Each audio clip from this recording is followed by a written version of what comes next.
Kilala niyo ba yung Samaritan woman? Taga-West Bank siya. Hindi nakasulat kung anong pangalan niya, kaya hindi na kumagkulang. Pero sabihin na lang natin siya ay si Samaritan woman. Itong Samaritan woman na ito ay, ito lang kung ipaliwanag ko na sa inyo nung nakaraan, sila ay galing Assyria. Noong nasakop ng Israel ang Northern Kingdom, di ba, ang karya ng Israel nahati sa dalawa. Nasusundan niyo ba ako? Amen. Imagine niyo nga, yung, di ba, ang Israel ay may North and South. Sino ang pinapasabog mo yan ng Hezbollah? Ang North or South? North. North. Yung North. Ngayon, walang nakatira sa North. At nagtakbuhan sila sa mga bomb shelter. Ngayon, sabi Crisel sa akin, kahapon, ng umaga, meron daw, isa sa umaga ay parang 12 sa umaga, 12 sa gabi, parang 24 a day. Ngayon ulit, meron ulit 12. Parang different areas ng Haifa, tinatamaan.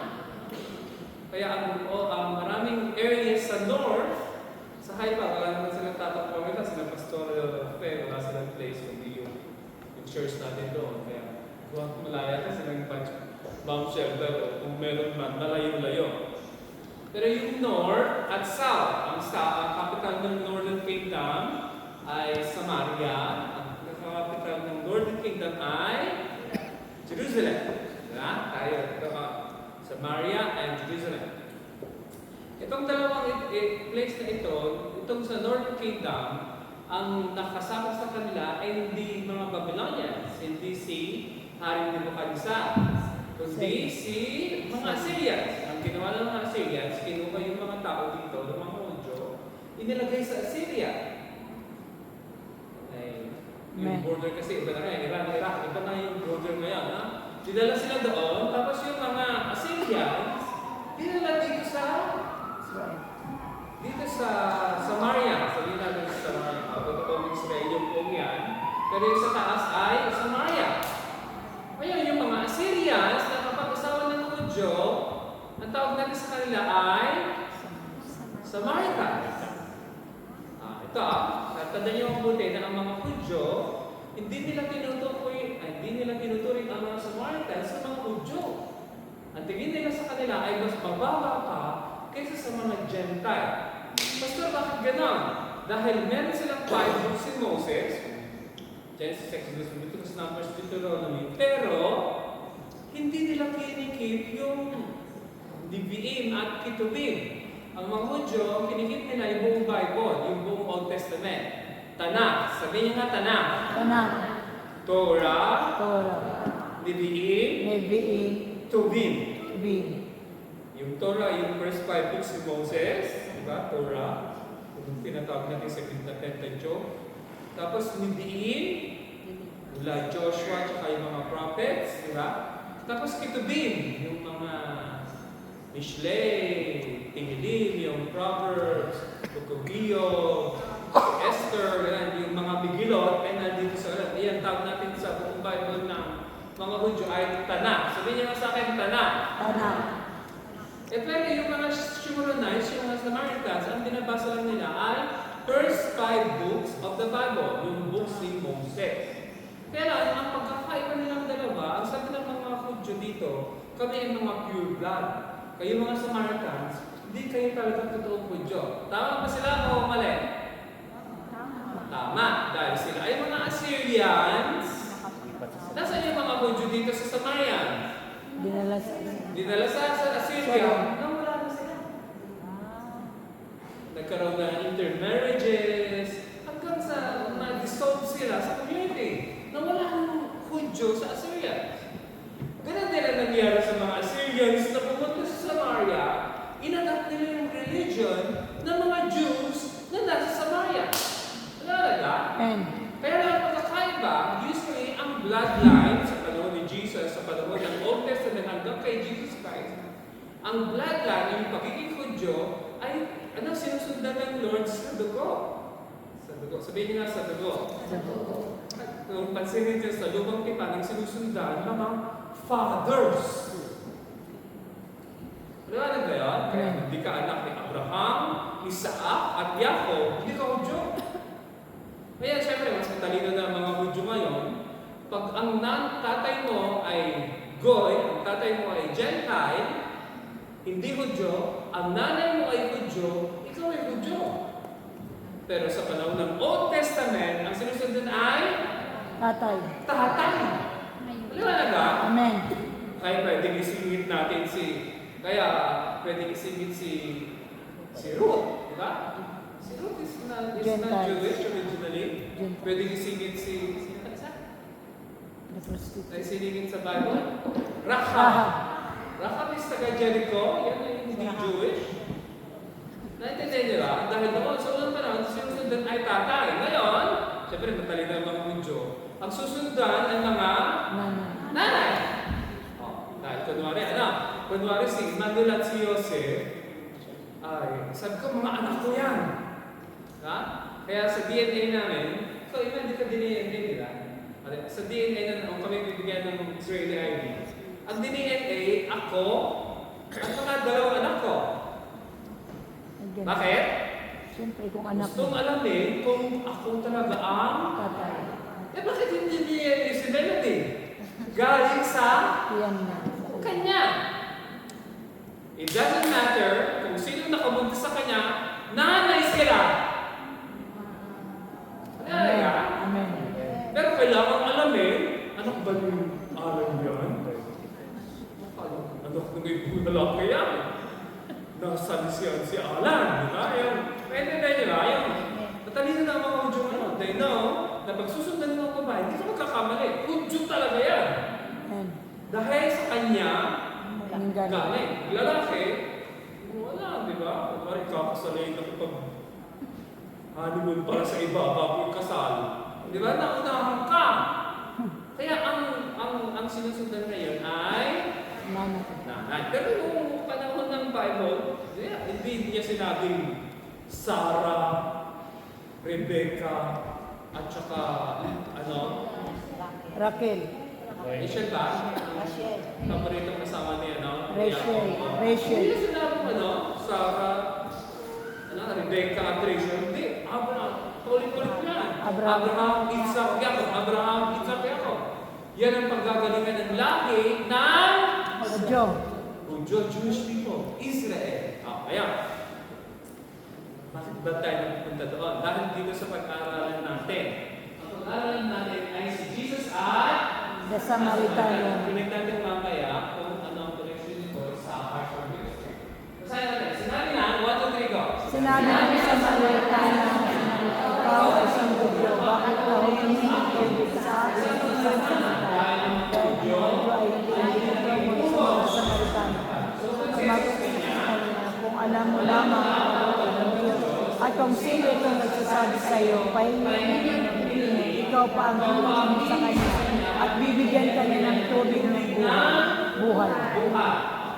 Si yung Samaritan na nagsabi kay Jesus, sabi niya, ikaw ay isang Hudyo. Ibig sabihin siya ay Samaritana. Ikaw ay isang Hudyo, ako ay Samaritana. Bakit ka humingi sa akin ng inumin? Tapos meron nakita niyo ba yung closing parenthesis? Ang nagsingit niya, wala yung sa spirit ng Samaritana. Ang nagsingit niya ay si John the Beloved, yung sumulat ng Gospel.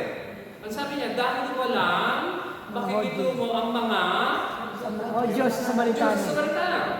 Ang ibig sabihin niyan sa Greek, mga kapatid, hindi gumagamit ang Hudyo ng kitchen utensil ng Goy. Yes, hindi ko sure. Naintindihan niya, hindi gumagamit ng hindi gumagamit ng plato, hindi gumagamit ng kutsara. Ang isang Hudyo na pag-aari ng Samaritano. Manala ba yan? Amen. Ganun katindi yung hidwaan ng dalawang grupo. Ayaw ng mga Hudyo, ay bigyan ako ni ate baby ng host. May nahanap ko kasi hindi ganito. Yung hinahanap ko yung rabbit. Alam niyo ba yung rabbit? Tanong ko yun, yung rabbit. Kulay puti yun puti at blue rabbit. Yung paborito ko. Naka-store. Alam niyo ba yung store? Ayan, ito. Kunwari ito yung ginawa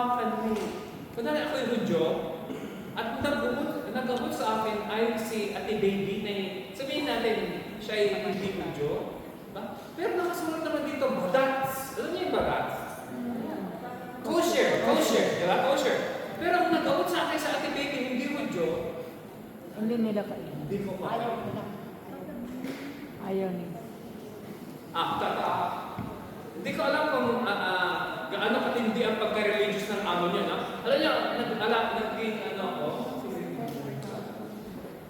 thank you. Nag-alaga ako ng matanda, si Opa Eisenman, Opa In, at Oma In. Sila ay mga Orthodox Jews.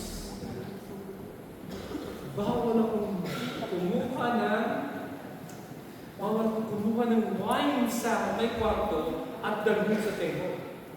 Hindi ko dapat hahawakan mga wine. Galing-galing ko sabihin mga kakawa. Hindi naman nila nakikita. Kasi meron sabi ng Rabbi Shalom, Alan, the wine please don't touch. Only us will touch. Sabi ko, good. Imagine, hindi ka naman deliver, di ba? Sila na daw kukuha. Pati magbukas. Extreme. Sila makapunta ng tanda natin sa kanila ay Dati Shachor. Alam niyo ba yan? Dati Shachor. Ano yung ibig sabihin lang? Orthodox Jews. Ito yung Hudyo, no? Dito sila. Ito yung fence ng Torah. Nandun sila sa napakalayo. For me, it's good. Kunwari, si Opa, at sa suka, alam, bawal pumasok ang goal sa suka. Sabi ko, hallelujah. Imagine, di ako magpapasok. Bawal akong mag-stay katabi ni Lolo at Lola. Nasaan ako? Labas. Nasa bahay, nakikinig ng music, natutulog. Tapos may kapit. Alam, we'll take Opa and Oma from the suka, na tumayo sila. You can take them outside. So, ayaw din yung mga lola na pag tumayo, mga-assigner naman sila. Kaya akong nag-aalala. Pag tumayo, ayaw na rin nila. Parang tingin ka sa lola sila, mapag-buhay na. Lalabas na sa ano. Sabi ko, so I can take them home? Yes, I'll go. So I'm off now, yeah. Just leave them. Kaya masaya-saya ko. No? Kasi pag uwi ko, paliguan sila parehas. Lalatod, tulog na. Tulog na tayong tatlo. Gusto kong magpaskin sa doon. May tayo pa sila. Kasi para sa kanila, madibig pa sila. Bawal mag-pray pag may mabaho. Kaya pag kamay mo ito, tingin lang sila ng tingin. Bawal! Bawal mag-isip sa Diyos pag nasa CR! Oo, bawal. Pag ikay naliligo, bawal mag-praise and worship! Oo, bawal. Bawal mag-isip sa Diyos. Para sa kanila, very holy daw ang Diyos na hindi mo dapat siya isipin sa bathroom. Ang problema ko, pag Lord! Lord, kaya sinisigaw ko! Nakon. Lord! Bawal. Bawal yun, kaya dapat may mga magazine doon. Ang wala na sulat na Diyos kung sa dapat hindi ka mag-isip about sa Diyos. Ganun katindi ang mga Hudyo, at mabuti na ang mga alaga natin na hindi naman ganun kasindi ang sira, no? Pero naman ng mga sa mga Samaritano at hindi pwedeng mag-share ng kainan. Kaya sabi ni Jesus, Sa magsisi. diba in-overcome niya yung Barrier. yung wall. Diba yung wall ng Hudyo at Samaritano? Sabi niya, alam mo, kung alam mo lang, kung ano yung gift of God, napansin niyo ba yan? Kaloob ng Diyos, kung alam mo lang kung ano yung gift of God, at kung sino itong, Nagsasabi sa iyo. diba? Kung sino itong nagsasabi, kikipag-usap sa iyo, hihingi ka sa kanya ng ano? Na nagbibigay. Tubig na buhay. Si Jesus ay merong over. Una sa lahat, si Jesus bumaba sa level niya sa rabbi at in-approach niya ang isang babae. Sa panahon niya na Jesus, bawal ang rabbi na makapag-usap sa babae in public. Bawal. Saan nila pa yun? Pero si Jesus, Inintay niya yung mga alagad na umalis at namalengke. Sa 12, ilan ba dapat ang mga malengke sa 13 ang kakain? Ilan dapat ang mga malengke? Pwede isa, di ba? O kung tamad ka, gusto mong tagabit-bit, magkas, dala ka ng isa, dalawa kayo. Eh bakit 12 silang pumunta? Ayaw na. Sabi ni Jesus, lumayas kayo dito dahil baka pati ako rebuking ninyo. Dahil nakikipag-usap siya sa bilang babae, sa babae, Samaritan, at Goy. ang kinakasama ng babae ay hindi niya Sawa. Sabi niya, kung alam mo lang kung sino itong humingi sa'yo ng tubig, bibigyan mo ay, sa kanya ka hihingi ng tubig na Bigay buhay. ay. Mamaya na natin mag-decide kung ano yung babae. Sige. Ready? Sinabi ng babae sa kanya, bakit ito ikaw?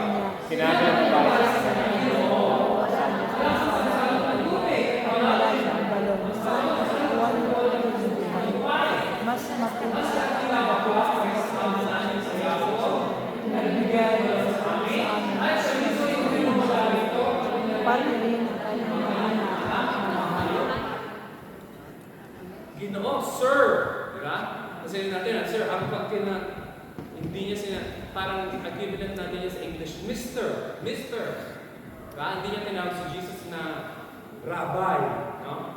That means, hindi niya ina-acknowledge yung authority of Jesus dahil siya ay Samaritan. Hindi Samaritan priest si Jesus. Siya ay Jewish rabbi. Kaya hindi siya magpapasapot kayo. Kaya sabi niya, Sir, at least may paggalang, Sir, galit ang mga sa akin. Yung mga, di ba may mga kaibigan tayo ng mga lalaki tapos asal babae. Pag tinawag ko ng Sir, Pastor, Sir po. Ay, hindi po ako Sir. Sis. Iba boy. Talaga hindi na ako. Kasi meron ako nakasunod. Kasama ko yata sino kasama? Si Nanette nung pumunta kami Thursday. Ate! Ano pangalan mo? Sinabi niya, hindi ka nasunod maki-search sa Facebook. Sabi niya, sabi ko, Ate, ganda naman ang pangalan mo sa Hebrew Pastor, hindi ako ate. Kuya ho ako. Hallelujah. Sabi ko, Ate, ang ganda-ganda mong kuya. Kasi mama siya.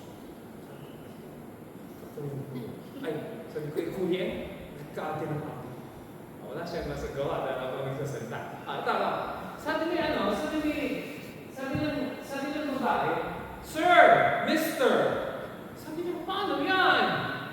Paano ka makakasunod sa ng tubig na buhay? Una, wala kang masalo at Malalim ang balon. Diba? Siguro dati noon, walang salukan. Dapat meron ka sariling pansalo. Kasi ngayon yung mga balon, nilalagyan na ng di ba? May ready na. Ibababa mo na lang, tapos tataas. Ngayon siguro nung panahon na yun. Tinatago. Usually ang mga babae ang taga-igib. Alam niyo ba yan? Ano trabaho ng mga lalaki? Guys. Sila ang nagtrabaho, nagpa-farming. Ang mga babae ang nag-igib ng tubig. Hirap na trabaho ng babae doon naman. Imagine, babae yung kakarga.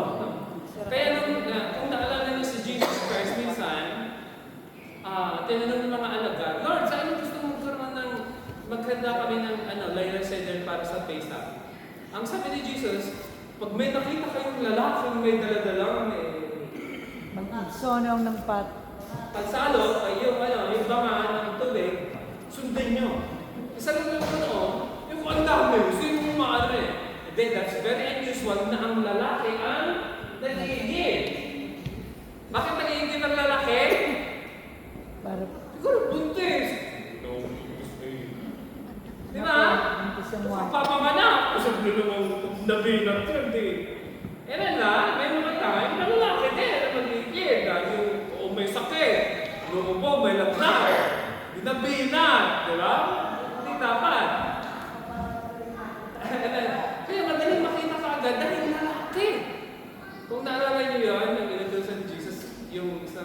yung mga alagad, pag nakita niyo yung lalaking dala-dala ng mga ng tubig, yun ang sundan niya. Kaya na natin niya. Kaya, ito, sabi niya, itong mga ito ay sarcastic. Dahil sabi niya, sige nga, paano ka makakakuha ng tubig na buhay? Wala kang pasado. Tapos malalim ito. Sige nga, dive ka nga. Hindi ka makakakuha. Diba? Piloso po. Nakakaraos na ba kayo gano'n? Nag-share, tapos pinupuloso ko pa. Diba? Ito. Sabi niya, tapos bigla siya naging spiritual. Sabi niya, mas nakila ka ba kaysa sa ama namin si Jacob na nagbigay sa amin ng balong ito? Tignan niya natin na siya rin. Nilagay din si Joseph natin doon. At kaya si Pastor Melody. Kita niyo ba? Apo. Kita niyo ba yung balon? Apo. Yan ay nasa loob ng church. At kayo kami na na. Ito sa ibabaw ng structure. Kita niyo ba yung nasa ibabaw ng structure? Apo. Yan ay bago na. Pero sa ilalim niya, ay may mga tibak-tibak ng bato. Kasi lumang. Ito nasa ibabaw, ay hindi lang nila ang protection or else makapag-lab ka doon sa balon mismo. May tubig pa rin, nakainom ka ba? Tawag na po si Master na nakainom din ako. Iba ang lasa niya. Hanggang lumang tubig na. Buti lang buhay pa kami. Nakainom na. Pero marami ka man din, no? Kasi buhay yung buhay. Maganda. Pagka wala na tayong war, awa ng Diyos at safe puntahan ng Shumuron, punta tayo kabagay sa mga organized tayo ng Diyos. Parang makainom tayo ng tubig niya, no? Hallelujah. Kayo muna uminom, no? Basta wala ang uminom si Pastor, di ba? Kalimutin naman. Boy, are you Jacob's well? Ay, nakapunta na. Grabe, ano? Punta na kami. Balik mo nga doon sa verse na yan. Sabi niya, bakit? Mas nakilala ba kayo kaysa ama namin si Jacob na nagbigay sa amin ng balon na ito? At sa balon na ito, hindi lang siya ang uminom, pati mga anak ng pamilya, pati mga ayaw. Diba? Sige, balik niya na picture. Mas nakilala ba kayo sa picture na? Yan. Jacob's well. Yan yun. Imagine na nandito tayo sa lugar kung saan yung pinag-aaralan natin ay buhay. Ang hirap ng paliwanag dito, pag ako'y nasa Pilipinas. Dahil ang asawa ko at anak ko nandiyan, napuntaan namin yan! Imagine, meron kang magpapicture, sabihin mo sa kanila, nakapunta ho na ako kayo sa Coten, di ba? Feeling tourist ka. At sabi, palit mo yung kasi nasabi ng mga klase ko ng high school na, wala ka sa kanya sa hotel. Sabi, hindi. Kasi yung wall ng bahay ko, feeling ko hotel na. Kaya doon na lang ako nakahawak. Kaya hindi ko sabihin na lang din. Imagine, ang panaginip ng lahat ng mga totoong born again na Christian ay makapunta sa wailing room.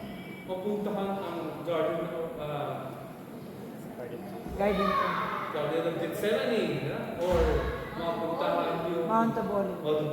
Mapuntahan ang Church of the Holy Sepulchre.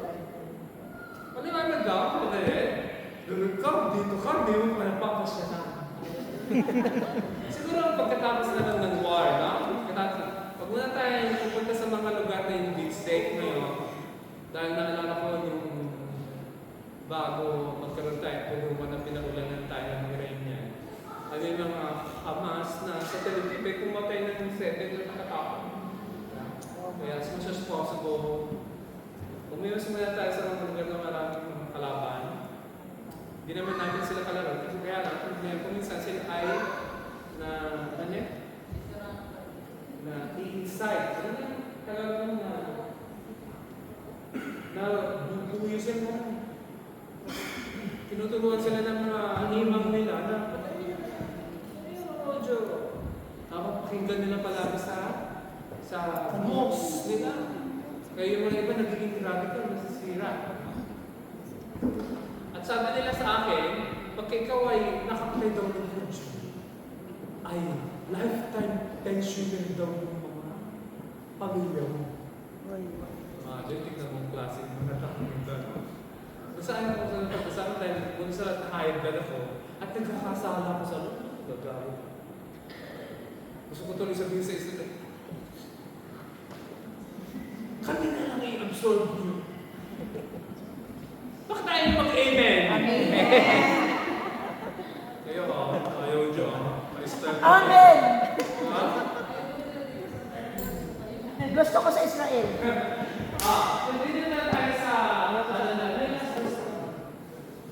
Sorry. 1, 2, 3, go. Sumagot si Jesus. Sino mo?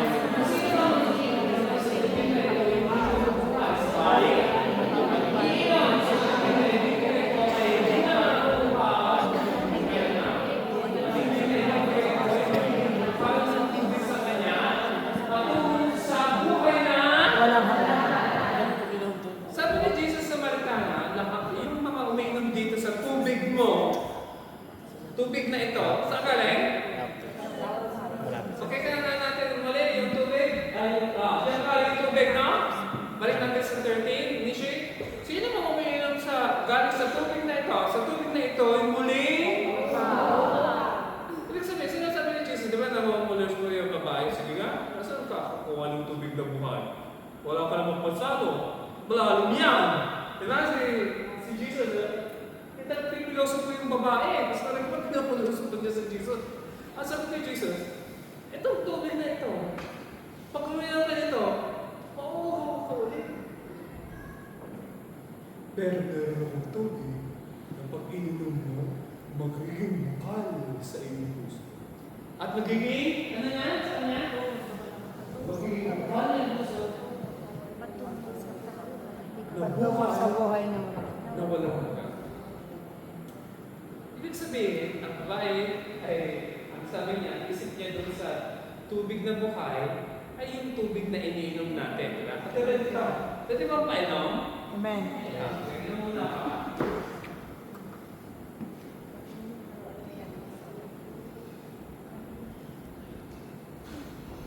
Pag inom ko ng tubig na ito, mamaya pagkain ko ng handa ng kung sinong naghanda ngayon lang. Pagkain ko sa pera.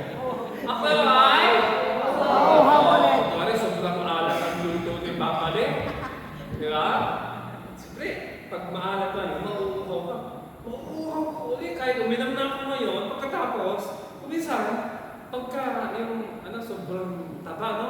Ang hinahanap ko yung Cola. ayaw ko naman, tubig, no? Gusto mo yung paborito namin ni Nisha, malinis ang bituka namin ni Nisha dahil cola ang panlinis namin. Why? Pag palinis natin sa Edudoro, di ba? Kaya malinis ang mga namin ni Nisha, yung paborito. Cola, no? Ibang gustong mauna ng pumunta sa langit sa diabetes, mag-cola ka araw-araw. Pupunta ka sa langit in 1 month. Araw-arawin mo. Amen. Hallelujah. Mauna ka na, no? Dito muna kami. Ito ang ibig sabihin. Pag uminom ka nito, ikaw yung mauuhaw na mag-drink. Kasi ibigay ko sa yung tubig. Ano yung tubig na yan? Sige nga. Ano yung tubig na yan? Manong F. Yay! Laya, paano natin makakuha ang buhay na walang hanggan? Kay? Na anong ginawa niya? Huling tabuhay. Diba? Yun yung ating 3 minute gospel. Si Jesus ang offer niya sa babae ay kaligtasan. Pagiging born again. So, bakit mo siningit pagiging born again? Wala naman dyan. Dahil papalitan niya yung uhaw mo. Kaya kung minsan tayo nauuhaw sa maraming bagay, diba? Kung minsan, yung mga ibang mga tao nauuhaw sa bagong cellphone, no? Bago pa yung cellphone, bibili. Yung updated. Diba? Okay lang, no? May pera ka naman, diba? Okay lang, no? Hindi ko naman pera yan. You have a right. Kung saan natin tayo nauuhaw sa iba't ibang mga bagay. Yung mga ibang mga lalaki na asawa niya, ang kinauuhawan nila yung mga dancing. 17, 18, diba na? Asawa natin, busy! Diba? Ayaw na nila ng mga 40, 50. Tayo pa natin, dito siya ka muna ko, kung saan may ginagawa ka? Meron ka ng ano, di ba kung saan meron na tayong sahod, pero gusto pa natin mas mataas. Amen ba? No, hindi nag-amen. Diyan na lang kayo, mapakapong na lang siya. Hindi, yung mga minsan, nag-pray ka na, yung mga iba na mababagsak, kasi ako ka naman, malaki-laki, no? Amen. Huwag tayo parehas ng sahod. Okay na ako, di ba? Awa ng Diyos, tanong si Joseph, di at-lahat na kayo, taga dito na rin, di ba? Taga dito na muna sila, nasa kanya na si Kuya. Pero ibig sabihin, okay na ako sila, bahala na sila pagkasali nagka. Dito kasi sa isang yung bagong step by step, meron na sila mga di army, tulera, trabaho, pero daan, hindi ka tulad sa atin, after ka, at wala kang kaibigan sa kumpanya, hindi ka makapasok. Yung kulela na kasama mo, nakapasok dahil may uncle niya yung ano. Ikaw, wala kang kamag-anak, hindi ka makapasok. Eh na, parang yung akala mo yung education is enough, parang makapasok ka ng trabaho, pero salary mo, di ka tulad ko, ako yung caregiver, ikaw yung maestra, mas malaki ang kita ko kayo sa ngayon. Ako yung hindi natapos ng malalaking kurso, ikaw nagpakadalubhasa ka, mas malaki ang sahod ko. Sorry ikaw yun. Kaya lang yung sabihin. Kung minsan ang kinakuhawan namin maraming bagay, sabi ni Jesus, pag ikaw, natanggap mo itong buhay na walang ganyan. Magbabago ang isa. Amen. Magbabago ang buhay mo. Amen.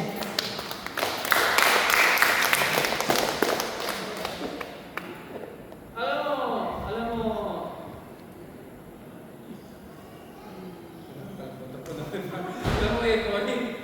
papayaw ka sa kanta mo, yung kanta mo kanina. Dahil parang sabi ko, Lord, I wish yun ang prayer ko. Para sa aking nothing else matters but you. Ang prayer ko sa atin as a church, i-bless tayo ng Lord, hindi naman tayo mahirap. Kung mahirap ang tingin mo sa sarili mo, uwi ka lang sa Pilipinas at mag-drive ka ng tricycle. Tignan natin kung kikitaan mo yung pera na yan. Doon, kaysa dito. Hindi tayo nahirap. Ayun na. Amen. Sa totoo lang, di ba natanggap niyo yung aking WhatsApp? Ang liit ng church natin, wala tayong 30 ngayon. 29.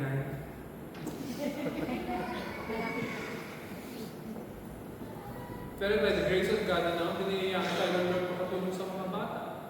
Amen. Makain sila ng at least once a month ng libre at masarap.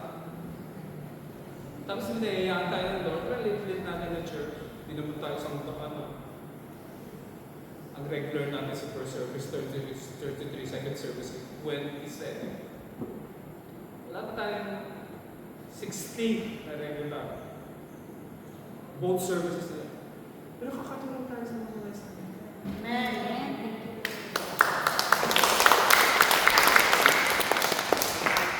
Kasi bakit mo sinasabi yan? Dahil naranasan natin yung buhay na walang hanggan. Yung buhay na natanggap mo ay naging bukal sa puso. Amen. Totoo ba yun sa buhay ninyo?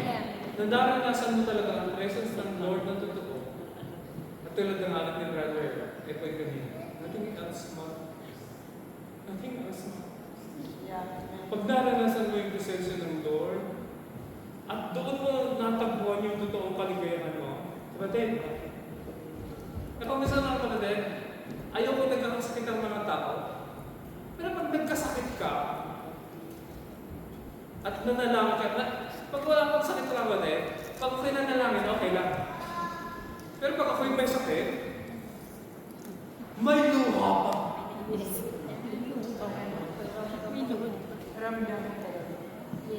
Naranasan niyo ba ng mga video? Kung pagod na pagod ka, nag-pray ka, ang lapit-lapit mo sa Diyos.